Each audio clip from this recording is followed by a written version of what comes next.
Sarvestani, thank you for being with us today. Thank you. Thank you. My Stolen Revolution.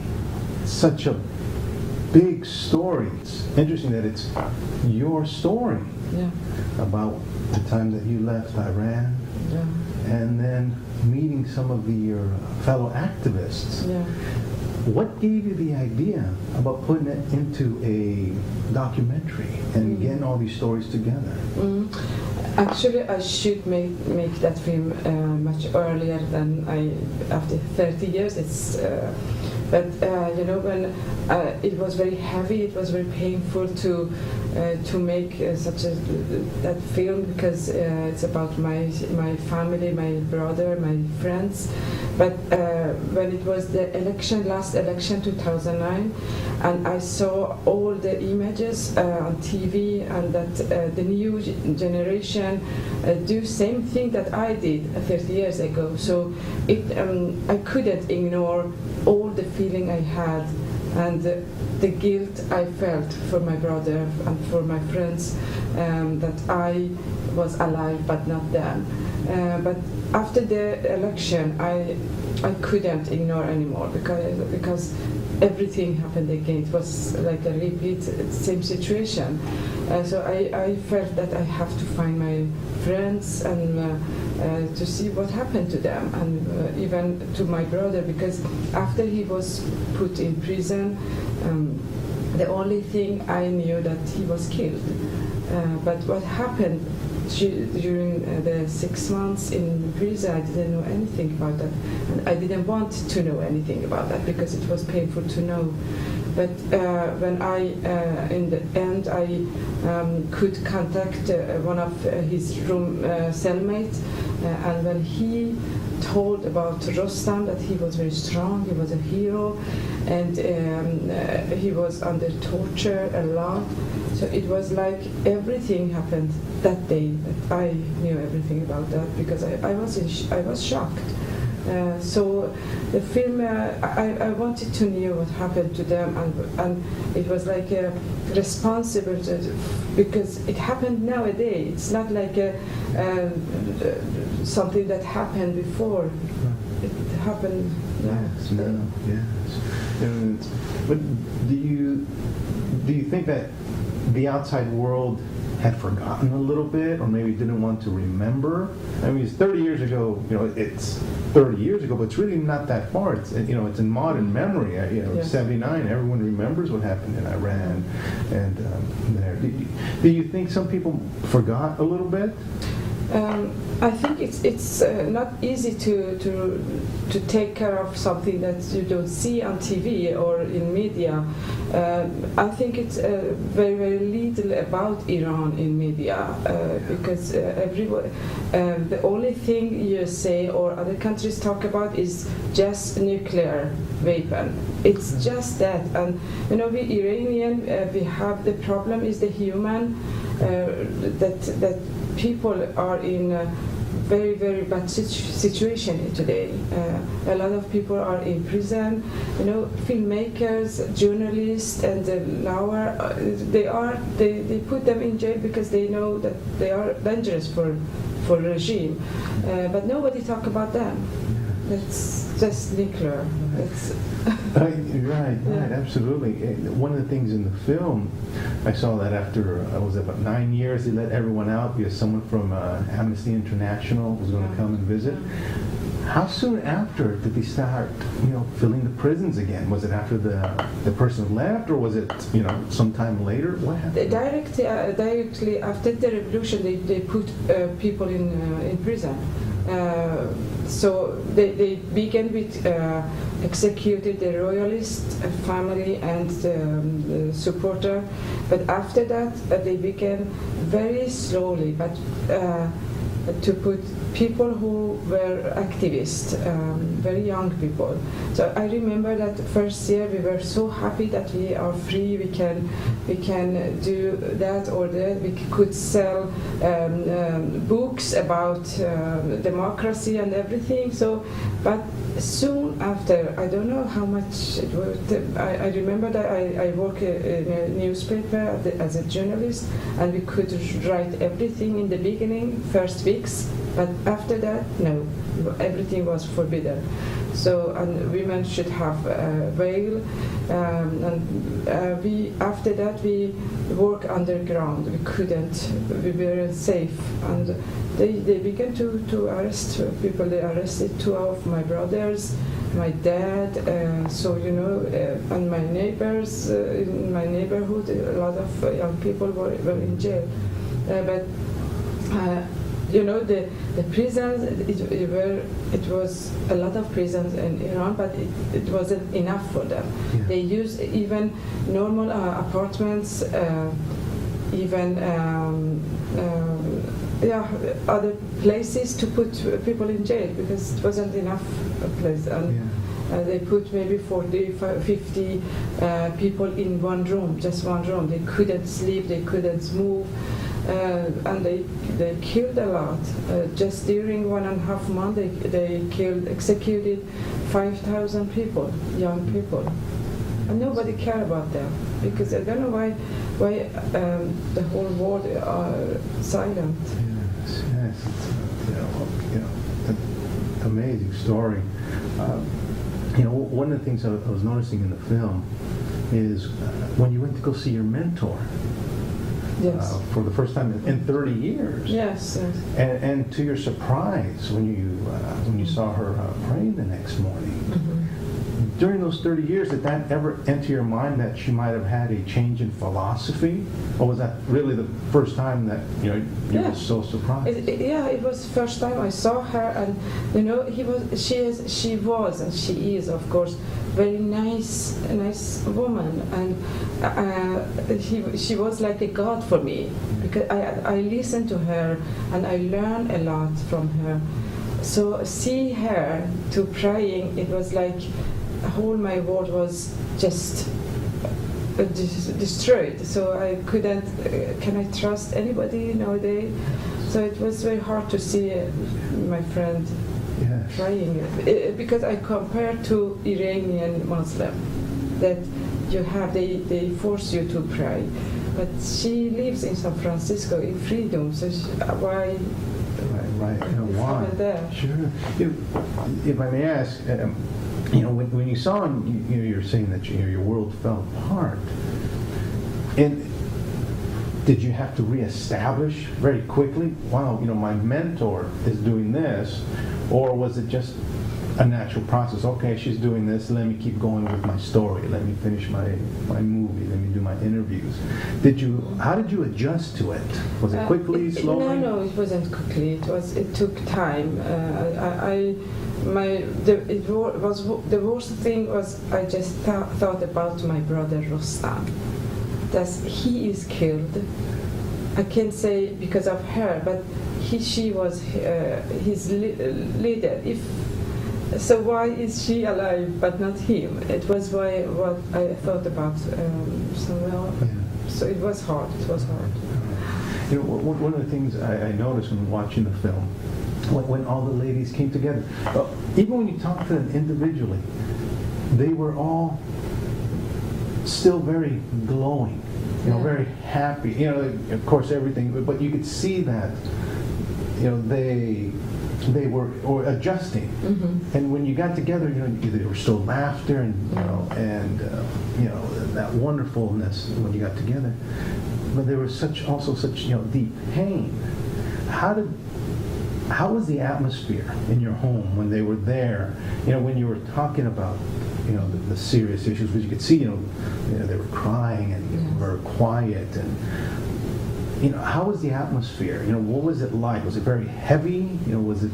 No, because they are women. They are very happy. They are very strong. So we had we had fun when we were together. I edit a lot because people in other countries, they don't understand why they are laughing. They had a very awful life and their life, so I took out a lot of scenes that they are very, very happy. Because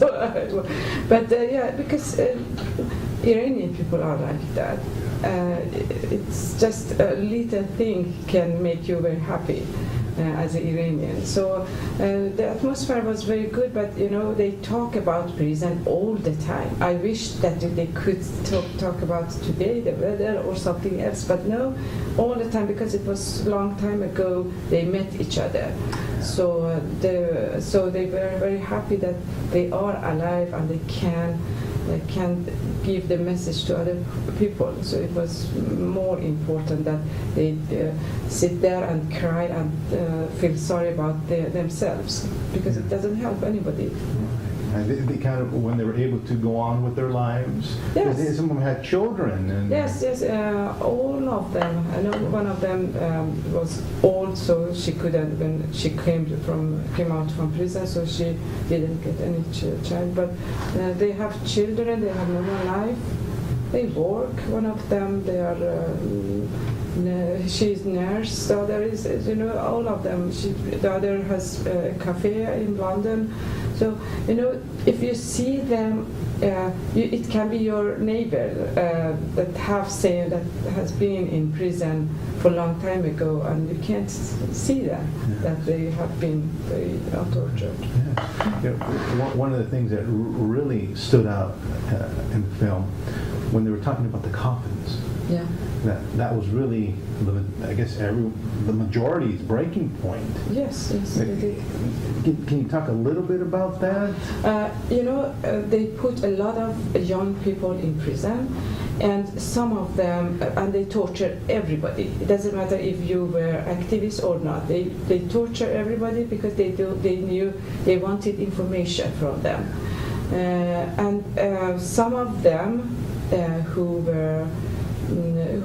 some of them they collaborated and being same as the other people in prison, but they took the stronger one to coffin. They built a coffin, 150 coffins in a very big room, and they put the girls. They began with the girls from leftist girls in the coffins, and they have to sit down and don't move and don't see anything because they were blindfolded, and they have to be very quiet. They can't say anything, and they couldn't hear anything because it was either very silent all the time, or the Quran was in they could hear the very loud of Quran in the room. So it was a torture, psychological torture. But some of them, they stayed in the coffin in 9 months. So, but the only time they could move was at the night. They could lay down and sleep from 10 o'clock to 6 o'clock in the morning.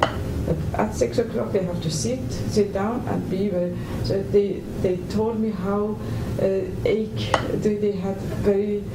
I don't know what it's called. It hurt so much because, and if they moved, they was bitten.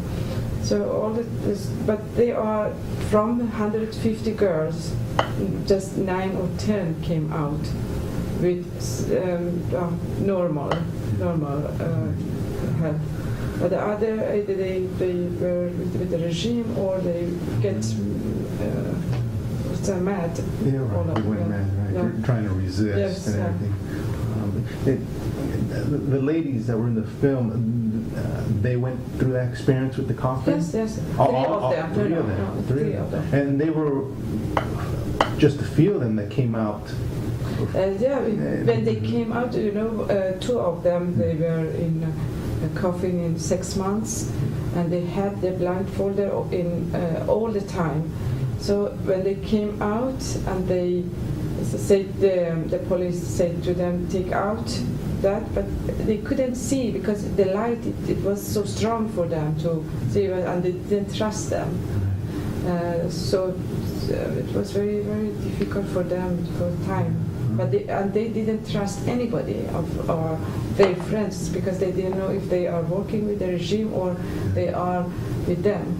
Because a lot of them they did brainwashing and they were very ill. It shows how strong they are. Yes, that they're able to now live normal lives. Your film, it's a must see. For people to know what's going on. What would you like, someone to walk away with it? When they see it and you show everything that happened, but what would you want them to walk away with? Right now as the film's going around. I wish that everybody who see that film think about that and tell friends, relatives, everybody to see the film or spread the information that they took from the film and tell about that and do something. Because we know that U.S. they are interested to do something in Iran, but it's not for the people in Iran, it's for the oil. We know that. Mm-hmm. So I trust people, not the government. Right now, the human activist organizations like Amnesty International and such, what's their stance on it? We know what their stand is on, on all human rights. But have you had a chance to talk with them in the past 30 years? Have they reached out to you, any of these organizations? And what have they said to you? I had contact with Amnesty International. So they are some, when it's festival, they were in Sweden, when my film was shown there. But, I can talk about when the girls were in prison. They told me, we thought nobody think about us, that we are in prison, because it didn't happen anything from outside. But 2 times Amnesty International wanted to visit the prison. So they were so happy that somebody think about them, somebody maybe can do something for the prisoners. And they were there, but it didn't happen so much. But the last time when Amnesty came to the prison, so all the political prison, they could go to permission. So it's how the people in my film, they could just go to other countries because they had a very short permission and they just leave the country. Oh, I see. Wow. So it helps a lot if the Amnesty and other human organizations, they do something. They can't just leave the regime do what they want to the people. Yes. Just a couple more questions. Right now, there are organizations, groups. Mm-hmm. Are there groups specifically that will help Iran and the people in Iran, or the groups like really help all the all human rights in all countries? Are there some groups that you're aware of that help prisoners in Iran? We have some Iranian groups in other countries that are active. So just I think you can seek on the internet, Google, how you can help if you want help. Yeah. and one last question. And today, 30 years later, you're seeing the same activities, the same things going on. In your opinion, what didn't change or what has changed? Is it, everything has changed if you compare with 30 years ago to wars, because you have nowadays. When I was active, so I was politically active, so I knew what to do, what my goal was. But today they put everybody in prison. Just if you don't like them, so they put you in prison. So it's much harder now than it was before.